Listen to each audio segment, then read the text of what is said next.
You will hear a podcast about an area called the Sheepmarket in a New Zealand city.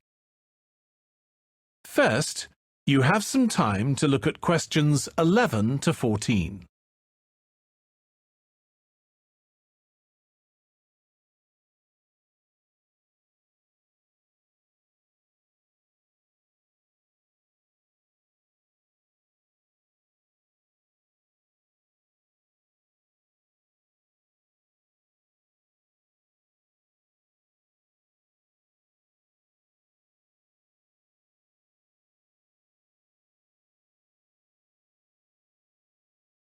Now listen carefully and answer questions 11 to 14.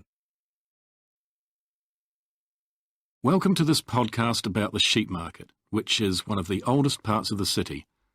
As its name suggests, there was originally a market here where farmers brought their sheep, but now it's been redeveloped into a buzzing, vibrant area of the city, which is also home to one of the city's fastest growing communities. The nearby university has always meant the area is popular with students who come in to enjoy the lively nightlife, but now graduates embarking on careers in the worlds of fashion and design are buying up the new apartments recently built here to replace the small houses where the market workers used to live. The narrow old side streets are great places for finding original pictures, jewellery and ceramics which won't break the bank, as well as local produce like fruit and vegetables. There's also lots of pavement cafes where you can have a coffee and watch tourists from all over the world go by. The oldest buildings in the area are on the main streets, including the city's first department store, built in the 1880s, which is still open today. The Sheepmarket is a centre for fashion, and there's a policy of encouraging new young designers. The Young Fashion Competition is open to local young people who are passionate about fashion. This year, they've been asked to design an outfit based on ideas from the music and technology that's part of their everyday life, using both natural and man-made fibres. The garments will be judged by a panel of experts and fashion designers, and the winning entries will be modelled at a special gala evening. Parking at the Sheepmarket is easy. There are plenty of pay and display car parking spaces on the roadsides, which are fine if you just want to stay for an hour or two.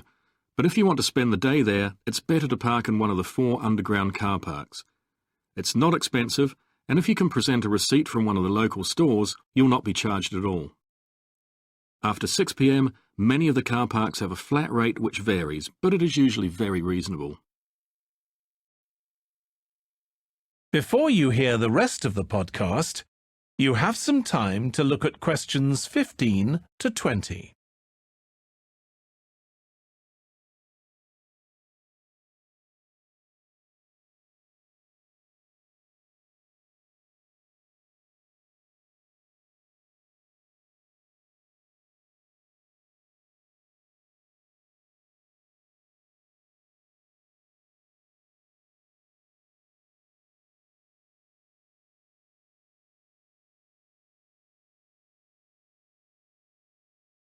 Now listen and answer questions 15 to 20.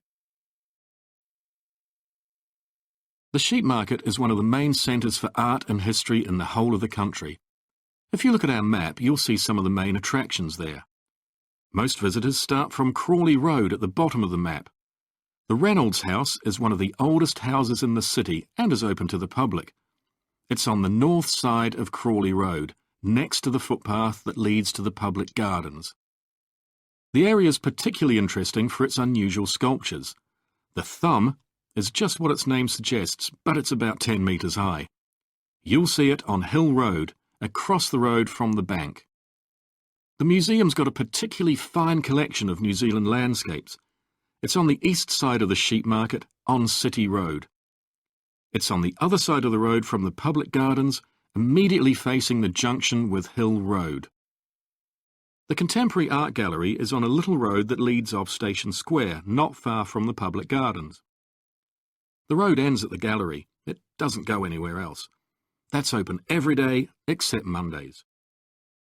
The Warner Gallery specialises in 19th century art. It's on City Road, near the junction with Crawley Road, on the same side of the road as the public gardens.